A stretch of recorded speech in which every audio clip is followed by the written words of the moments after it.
So another very useful way to look at chords is understanding how triads fit together. So basically, if we take a C major scale and we think of the notes C, E, G, which make up a C major triad, and then also go to B, well, we can think of that as C major 7 from C to B, okay? But we can also think that we have an E minor triad on top. So if you think from E, E, G, B, that's an E minor triad, okay? Starting from the third note of C major. So instead of only thinking of C major, we can also think an E minor triad over C. So meaning we have an E minor triad, E, G, B, with C as the bass note. So that would be written like this. Basically an E minor triad with C as the bass note. That also is the same thing as C major 7. Now another thought is we could also add the next note, skipping over C, which would be D. And in context to C, that would actually be the 9, because D is after C, one note, so that's the 9, okay? So this would actually be a C major 9 chord, or we could think of it as E minor 7, because D is the 7th of E, so we could actually write E minor 7 over C, which would give us a C major 9 chord. So here we would have C major 9, C, E, G, B, D, right? And again, that's an E minor 7 chord over C, okay? So we could keep going, we could think an E minor 9 chord over C and keep going with all that, but basically, once you get up to the 9, you kind of understand how the triads work in there. You could also understand that we have a G major triad here. So if we start from G, that would be a G major triad, right? But then you have E below that and C. So it depends what you want to consider the bass note of the chord to be. But basically understanding you have these different triads within a C major 9 chord, which is all the natural notes of a C major scale, okay?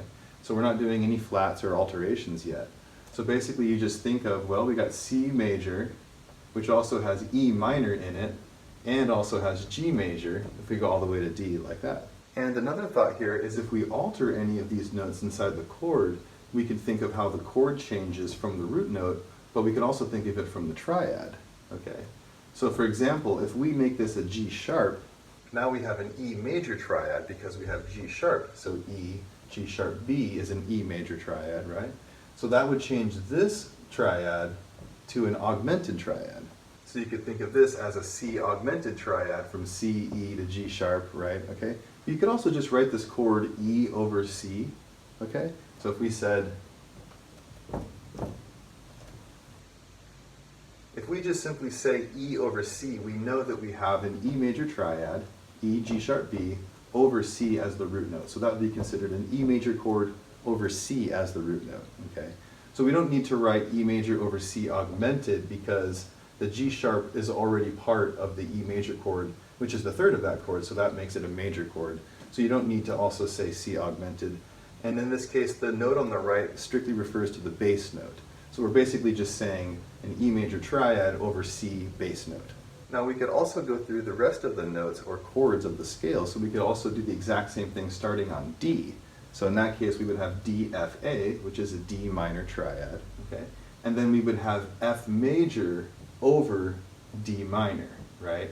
So it would basically be each note moved forward one, and we would have DFA is our D minor triad, okay? And then we would have FAC, which is our F major triad, okay?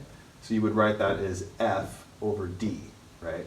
And again, you don't need to write over D minor because the F is already in the chord, so we don't need to imply that it's also a D minor. All we need to say is that it's an F major chord, FAC, over D. And again, if we create a chord starting on any note, basically you get the first 4 tones of that chord create the type of 7 chord that it is. So for example, if I'm thinking E minor 7 from here, so I have an E minor triad, okay, the next note would be F after D. I would skip over E and I'd get to F, okay? So F right here, which becomes the 9 of that chord. So you can basically take any of the diatonic chords or the diatonic 7th chords and add a 9 to them, and that will give you that 5th note of the chord. And as you go through all the diatonic chords in C major, you'll see that most of them are a combination of minor and major triads going back and forth. So like a minor triad with a bass note or a major triad with a bass note, okay? But when you get to the 5 chord, which is G or G7, in the key of C major, we kind of get a unique situation here between the diminished triad from the 7 chord and then also the major triad from the 5 chord. Sometimes you'll hear this as the dominant diminished connection, okay? But it's really important and cool at the same time. So we want to think about, well, basically in the key of C we have a G major triad, okay? And then above that we have a B diminished triad. So you could also say that a B diminished triad over a G bass note gives you a G7 chord, because you have the notes G, B, D for your major triad, and then F is your flat 7, okay? But again, that's a B diminished triad over the G as a bass note, giving us the G dominant 7 chord.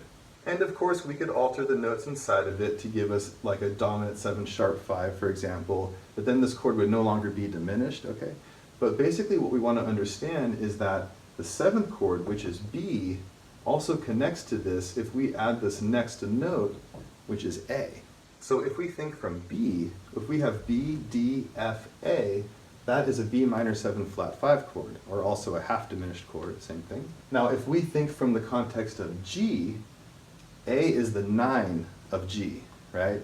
So this would be a G9 chord, not major 9 because we have a flat 7. So you would see this written basically as G9, okay? So when you see a 9 chord, you already know that there's a flat 7, not a major 7, okay? So in this case, G, B, D, F, and then with A on top would give us a 9 chord, or a G9. Now if you also remember, we talked about the diminished 7 chord. So if we're coming from B, if we think chord tones 1, flat 3, flat 5, flat 7 in context to B, we're going to make this A flat, okay, to create a diminished 7 chord instead of a half diminished 7 chord. So if we make this note A flat, we have, starting from B, a B diminished 7 chord, okay? But if we think of the context from G, that would actually be a flat 9 instead of a regular 9, which would be A. You would write that chord like this, which means G dominant 7 flat 9, and the notes for that are G, B, D, F, A flat. So the A flat gives us that flat 9. So the concept is if we take any diminished 7 chord and then go down the next chord tone a third from where we're at, we're going to get a dominant 7 flat 9 chord, okay? So it's a major third from G to B, okay?